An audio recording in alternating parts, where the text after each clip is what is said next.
Yeah, I mean, Kenny has said in numerous times that he actually wanted Anita to sing the songs, and Yeah, we and did. That's what, yeah, absolutely true. yeah, did but what was it about from your recollection of, say, Toni Braxton, that you saw that, wow, could you think she could pull off those songs? Because if you're writing for Anita, there's a level that you put into the songs, and now Right, and she said and she's not ready for it. Now you're turning to this unknown that we've never heard before. right. What did you see in those early Well, days? I knew that she could do it because Tony was singing the demos. Oh, So when we were working, Tony and I would be like in another room working on the demo, and then LA and Kenny would get Anita on the phone and play the song. And Anita didn't like that song. And then we wrote another song, and Anita didn't like that song. I remember it like it was yesterday. And she said, well, what about the little girl that you guys have singing on the demo? This is Anita. She goes, why don't you let her sing? wow. And Ellie and Kenny said, okay. Because we never could satisfy her. Everything we wrote, she didn't like. And so I think we hung up the phone, and LA or Kenny said, Tony, you have 4 songs to start your album, which was Breathe Again, Another Sad Love Song, Mean the World to Me. Love And I should have think brought you. Give You My Heart, because Give You My Heart was the duet that Kenny was trying to write to sing with Anita and Okay. ended up singing it with Tony. Right. And then later came Love Should Have Brought You Home. Exactly. So Tony had a good, solid 5 songs to start, and later came 7 Whole Days. And it was her album was like, we got this, But you know. did it take much convincing when she said that, or were they disappointed and think, wow, what's and oh Who, Tony from Tony? yeah, well, no, when Anita Baker Uh said, huh. what about the girl on the, why don't you give her the stuff? Did you guys, did they think it was just a cop out, or did they not think, That's a good idea? What was the, No, it was just like, okay. It was like, okay, you don't like it. It's a cop out. So we uh, will give them to her because she does sound good. And Tony was excited, that I remember. So these are now going to be your songs. So she was like, wow. And it was a great start to an album. These were songs that were written for Anita Baker, that now you're going to get to have these songs for your album. Think about that. You it, know, uh, that's crazy. yeah, and the reason I said that, because when I interviewed Tony Terry and he spoke about how Anita saw his song with you, Mm-hmm. and she said, "Where's the video?" and she paid for his video and got Blair Underwood to direct. So there's a part of me when she said, "Well, what about the girl? Why don't you give her a Mm-hmm. shot?" And as opposed to, "No, I don't want him. Just give it to somebody else." And I wonder, on Right. reflection, if you guys saw it from that. Wow, this is a door opening for Tony, who we know, as opposed to, and have more ability to develop as it goes on. Or was there ever a consideration or thought, or was like she No, just it didn't was want to work just, with us? So, yeah, yeah, that's what it was. It was that simple. It was like, okay. So it's like somebody tell you they don't want to do something. You go, okay, and you move on. There was no argument. And we yeah, kept on writing and kept on working on the album. So Tony ended up doing the duet with Kenny, which was great. You know, great video. Tony did a phenomenal job on Give You My Heart. And the rest is history, you know. So we didn't yeah, bat an eye behind it. It was, you know, like I said, yeah, we wanted Anita, but we thought that Tony was great as well, you know, as a new artist. Nobody had heard her yet, but we knew she was great. We knew she was going to be big, yeah, you and know. Anita signed off on it too. Yeah. So okay, if you think the little girl singing the demo is good enough, then we'll take that. She is Yeah. good enough, you know. So the rest is, as they say, history. That's how that went down, And I you think though, know. I don't think any of us could imagine anyone else singing those songs in the manner that Tony did. But what about Clive? Did he have to give the green light for her to release the album? I mean, Clive, he knew the work. I mean, he believed in LA and Kenny, and he loved it. He loved Tony. Mm, You know, he loved Tony. So he was okay with it, you know. Um, so, you know, she was a new artist. He was crazy about Tony, you know. One thing I remember, he didn't like Breathe Again video. I of the remember video. I remember being in the office. You know, I was just tagging along with Ellie and Kenny, and he didn't understand it. Her running around in this maze. Oh yeah, yeah. I don't know why that made me. You made me think of it, but I remember sitting in his office and he just didn't like it. He didn't understand it, even though the song was a smash. Yeah, yeah. He didn't like the video. That's what I remember. So that's kind of funny. Oh, Yeah. But it all worked out, man. You yeah. know. What was your role then? How does the labor division of labor and stuff when it comes to Tony? Because you know, are you co-writing some of the things, or are you co-producing, or At how? that time, I was co-producing, so and co-writing. Kenny and I did Another Sad Love Song. Okay. We all did You Mean the World to Me. We did, what else did we do? Give You My Heart, Love Should Have Brought You Home.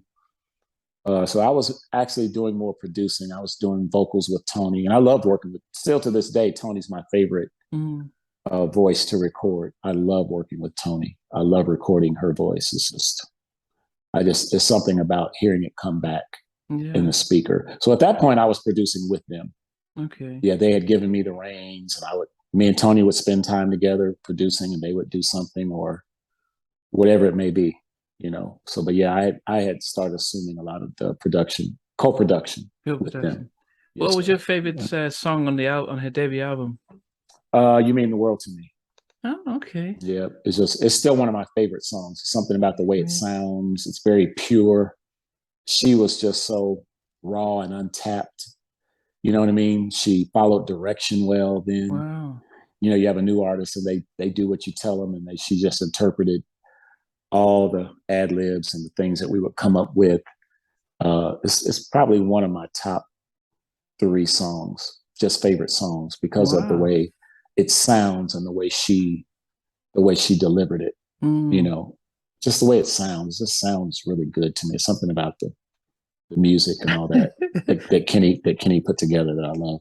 Wow. And I Yeah. do prefer another Sad Love Song. Yeah, it's close. It's close. It's close. Don't get me wrong now. It's close. But I do lean towards You Mean the World to Me. It's something about it. Something about it. Yeah. Special Because song. when I think about what you guys did with Toni, she sort of went in the mode of Boyz II Men, so sort of more Mm-hmm. of the adult contemporary type of stuff. So hence Yeah. another sort of love song was more I was just in college, and so that felt more I could connect with that. But the ballads Right. felt they were bigger, nationally bigger. But as I said, I Right. connected with that track. Even Love Should Have Brought You Home last night felt more. I could Mm-hmm. connect with those ones. But was there a sense of, if we actually are, because you're selling 10 million in records, you're crossing over to not just the R&B, but you're going to adult contemporary, you're going to sort of the pop charts, Billboard 100. Mm-hmm. Was that ever, because this is Mariah Carey type of Whitney Houston type of stuff, but Right. as you guys, was that conscious in like, well, we need to then make sure her music continues to follow for that audience, or compared to say what Mary was doing? um We we always believed that if a song was strong enough that it would find its way, it would mm, surface or just kind of rise above, they say the cream of the crop.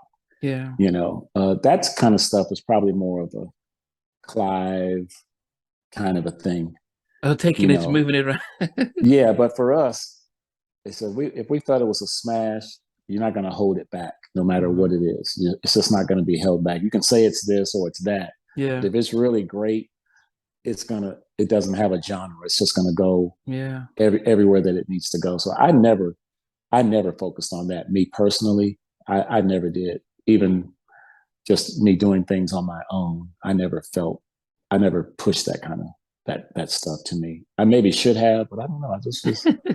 I just felt like the music would speak for itself, you know? Yeah. Hey everyone, I want to thank you for being part of Halftime Chats. This new update is really about our membership, and I'm really excited to be able to fully launch the membership page. There will be things like full interviews from day one. As soon as the interview drops, you get access to it without any ads on it. There'll be some exclusive member-only videos that will just be some behind-the-scenes stuff and some other things that we will never be broadcast. For some members, you can be able to get actually 2 interviews, because I do have a backlog of almost 7 or 8 interviews that I don't even know when I'm going to be able to broadcast them. So you're able to get at least some of those up front, and some just behind the scenes stuff, because there's a lot of stuff that goes behind the scenes that I have never been able to talk about or release.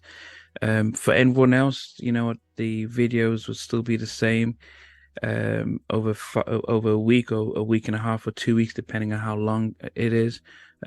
So everything stays the same. The polls stay the same. The community chats, the community stuff stays the same. But I think with the membership stuff, I'm able to add a little bit more and invest a lot more time and energy in really supporting the members. So I do hope you come on that ride with me. I appreciate the support, and this will just help me continue to invest in taking things to the next level. Take care.